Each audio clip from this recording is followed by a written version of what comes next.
Give me the OGL. Give me the rights to your content. There's no time. You lose. What's up, folks? This is Justin from Books, Bricks, and Boards. And a few weeks ago, I talked a little bit about the fireside chat from Wizards of the Coast and some of the disturbing rhetoric that they used when they were talking about D&D being under-monetized and about the direction that One D&D seemed to be headed towards.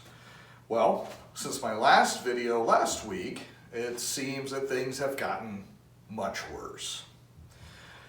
Wizards did release a statement that vaguely talked about the open gaming license getting an update, and since that time, a pretty credible leak came out that discusses in some detail what that update may look like. If the leak is accurate, it is a pretty blatant misstep by the folks at Wizards. The community is not going to receive this well.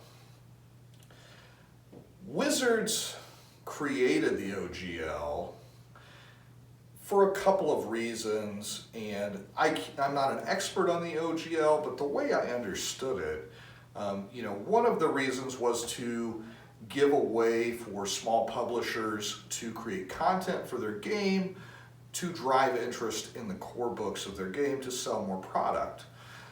But I think also one of the big issues that the OGL addressed was after Wizards bought Dungeons & Dragons from TSR, TSR had a very litigious reputation. They sued Gary Gygax, for example, for a game called Dangerous Dimensions, and they were just litigious throughout their history, but especially towards the end under Lorraine Williams, when the company was in dire straits. They were just very difficult to work with for other game developers. So the OGL was supposed to encourage people to make content that was compatible with their game. And it was a huge success in that regard. Lots and lots of publishers were founded in their roots with the OGL. And through that OGL, the game publishers were granted the ability to use limited parts of the Dungeons & Dragons system that were outlined in the SRD. So some of the initial concerns regarding that were that Wizards would eliminate the OGL and you would have invested your money into your development of a product that you could no longer sell. Wizards themselves actually addressed that in an FAQ that I believe was done in 2004, but I could be wrong on that. But in the FAQ, one of the questions asked was, well, why would we do anything under this OGL if you can update it to a version that we don't like? And Wizards answered that question. Well, because you could always use the earlier version that was already authorized. You wouldn't have to worry about using the new version that you don't like. That was in their FAQ. The internet's forever. Fast forward to last week, and you get the news that the OGL could be changing to eliminate the version 1.0 that everybody's operated under since, I believe, 2002. And that would possibly entail, if the leak is correct, Wizards being able to utilize the OGL to produce any of the content that you have created under their license and sell it without royalty. In addition, if the leak is to be believed, they could charge a royalty of up to 25% on any revenues over $750,000. Now, revenues under over $750,000 is different than profits over $750,000. those books cost money to make. You have to pay artists, editors, staff, marketers. You have to pay for production costs and shipping. And after all of that, all of those huge costs, you also are probably going to have maybe a Kickstarter cost involved. And you would hope that you would get a little bit of money too for your efforts in developing the product. But Wizards' cut comes off the top because it's off of revenue, not profit. So if this comes to pass, that is going to discourage any development in the OGL market. And it will probably scare off a lot of people that would otherwise develop great games and systems even based off of the OGL.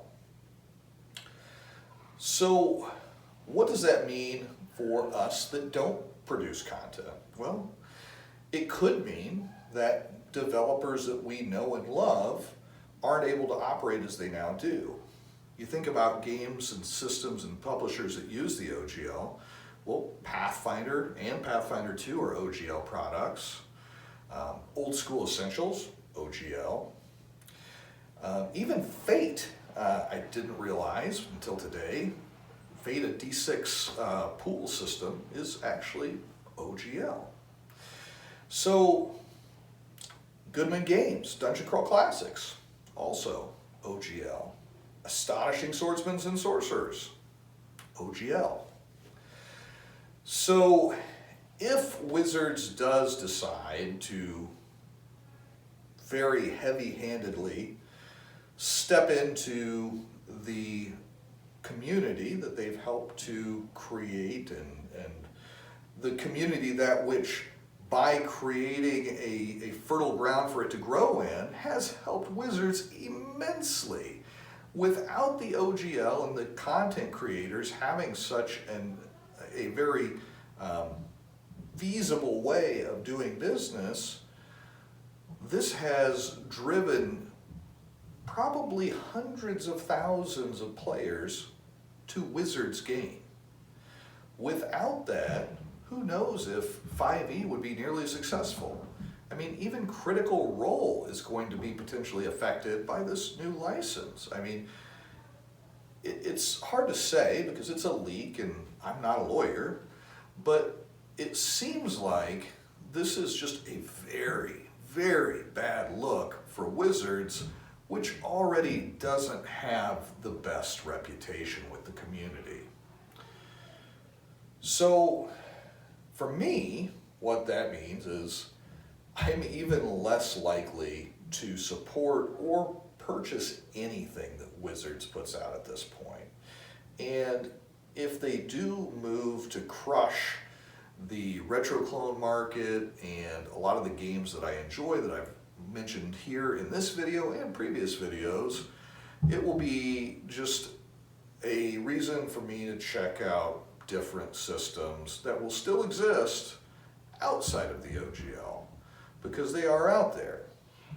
So the last part of this video, I'm going to talk just very briefly about some of the non-OGL systems that I think deserve a little bit more love, and that if you haven't checked them out, you might. Give their producers and publishers a little bit of your hard-earned cash and support an alternative game community to the one that is now being potentially threatened by the attorneys at Wizards of the Coast. So, without further ado, let's look at my 5 games that should deserve a little bit more love that don't use the OGL.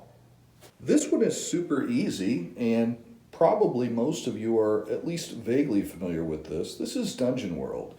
This is probably the most well-known Powered by the Apocalypse game.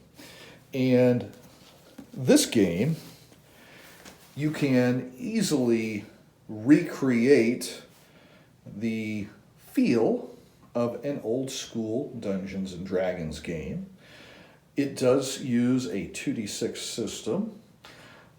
The basis for the game is that you can fail forward, and the goal is to get a 7 to 9 for a partial success, or a 10 or more for a full success at whatever it is you're doing.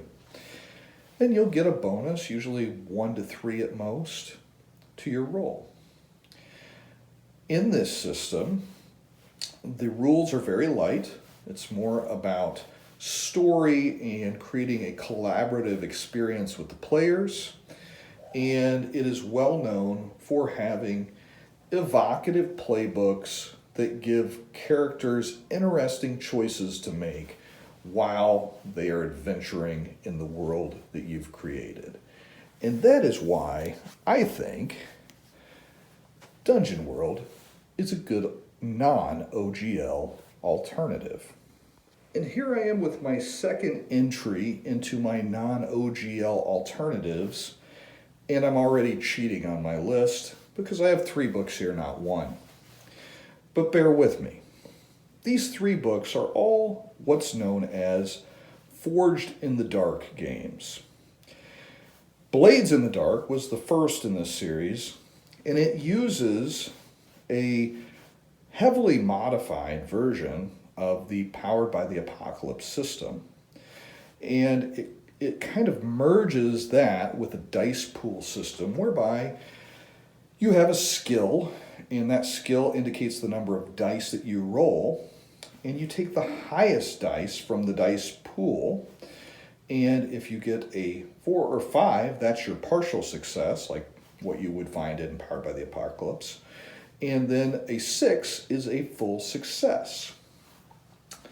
The differences between the games: Blades in the Dark is a heist game with a very unique setting, a single city that you really don't ever leave because it's surrounded by spirits and evil magic. And it has an interesting mechanic that you can do a flashback by expending some of your resource of stress, I believe, and you can say that, oh yeah, I did that thing that would prepare me for this particular situation that we didn't talk about, but it was before we started the session. So it makes the game flow better, and it creates opportunities for unique storytelling that really create a cinematic feel to the game. Band of Blades was based off of Blades in the Dark, and it goes into more of a zombie apocalypse in a medieval setting, armies of the undead forcing the last of humanity to retreat to a final stronghold.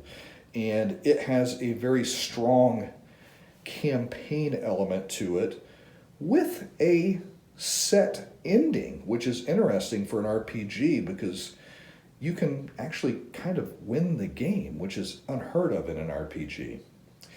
The playbooks are very interesting in Band of Blades. You can take on very different roles within the army. And then you can also take on leadership roles between sessions, and the mechanics for those roles makes the downtime actions split between the players very interesting, and they have a true impact on the rest of the game.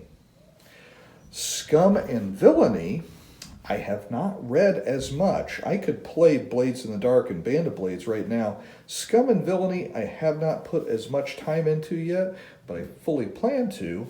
But it is based on Blades in the Dark as well, and it allows you to play a heist type game in space, and you could create a Firefly or Star Wars type experience with that system. And now I have Barbarians of Lemuria. So Barbarians of Lemuria is a very interesting D6 system that used a mechanic very similar to the advantage-disadvantage system of 5th edition D&D before 5th edition D&D existed. And basically what you're looking for as a mechanic in Barbarians of Lemuria is to take a stat plus a skill plus 2d6 rolled, and you're trying to hit a 9 or better. It is very much a swords and sorcery system, very quick rules, not necessarily light rules. There are lots of boons and flaws to make your characters very unique, and the different roles that you can play out in the game are very well done for a swords and sorcery type of situation. The Mythic edition of Barbarians of Lemuria is an extremely gorgeous book. Full color pictures and lots of information about the world and the cultures that exist in the world of Lemuria, and it is just a beautiful book. I really wish that I was able to get a Smithsonian edition, as this is a print on demand, and I'm not sure how it will stay together. This is just another version of Barbarians of Lemuria. This is the Legends of Steel edition. But if I were going to get a copy, I would pick up this Mythic edition. And you're going to be able to play any swords and sorcery setting very easily with this. If you like weird magic, barbarians, Conan stuff, Fafhrd and the Grey Mouser, anything about that kind of a game that entices you, Barbarians of Lemuria is going to be a good non-OGL way to experience that. You guys know how much I enjoy Call of Cthulhu, so it is probably no surprise to you that another basic role-playing system would be something that I enjoy. Runequest is a D100 game similar to Call of Cthulhu in execution, where the role-playing in Glorantha edition differs from Call of Cthulhu is the 7th edition changes in Call of Cthulhu did not make it into role-playing in Glorantha. So it is a little bit more similar to the older versions of Call of Cthulhu in that way. But in Glorantha, it is a Bronze Age, very focused on tribal and cult relationships. The game assumes that basically all characters, all heroes, are going to have some form of tribal or cult magic that they're going to use. And it is a very brutal game. It's very graphic in the way that combat plays out. The world for RuneQuest has been around since the 60s when Greg Stafford was originally creating the world for Glorantha before he even thought of the game of RuneQuest. And it is a game that has 40 or more years of material out there for it. The newest edition, as most Chaosium products, is a beautiful offering with a lot of full color pages, great artwork. Some of it probably not the most family friendly, but not in a gratuitous way. The downside to this game would be that it almost requires a deeply invested group to get the most out of it. If you're not going to really get into the aspects of the tribal honor and growing your community's resources between sessions and looking deeply at the history of your characters' families, you're really missing out on what makes it different and special. But on the flip side, if you have a group that is interested in really digging deeply into those aspects of the game, Runequest Role-Playing in Glorantha is going to be an unforgettable experience, and it doesn't use the OGL. Last up, I'm going to share with you my newest obsession, and that is Torchbearer 2nd Edition. I did a video a few weeks ago on Mouse Guard, and this game uses an expanded version of the Mouse Guard rules. Mouse Guard, for those who don't remember, is a stripped-down version of the Burning Wheel. Well, they kind of split the difference and added some new things into the Mouse Guard system to make this a little bit deeper than that, but still a lot less clunky than the Burning Wheel. Right now, they have this slipcase that you can get for $50. It has the player's book and the Game Master's book all in one. There are some adventures in there as well, so you have really everything you need to play outside of some paper and some D6s. This is a D6 game. It is a dice pool game, so you're going to want a lot of D6s. That being said,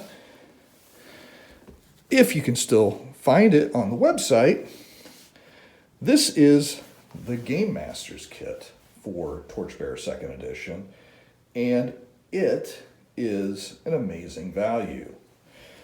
It is quite a bit more expensive. It is $150, but you get the 2 books from the slipcase, plus you get the Lore Master's Manual, which includes several optional rules and some new character options, and you get the Cartographer's Compendium, which is a series of adventures. You also get a screen, you get dice, you get cards, and you get a nice player dashboard.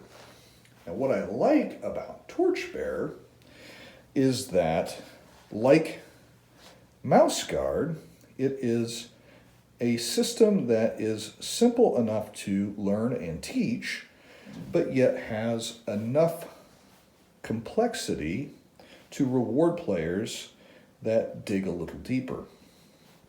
It is a condition-based system like Mouse Guard, so you won't have traditional hit points, even though during combat your disposition is reflected in hit points, but they are just hit points for that individual combat. They're not continuing from combat to combat. What would continue on would be the conditions that you gained from the combat. And the system is very powerful in that it can handle pretty much any situation that you can throw up against it with very minimal extra interpretation that is required for special scenarios, because everything is covered by one of the skills, and it is a fast but also brutal system that makes players very carefully consider their use of resources, and it would be an excellent way to do an old school dungeon romp. So that is Torchbearer 2nd Edition by the Burning Wheel, and it is also a non-OGL game. If you did enjoy the video and you like my content, please be sure to like, share, and subscribe. And until next time, this has been Justin from Books, Bricks, and Boards. Good gaming, and God bless.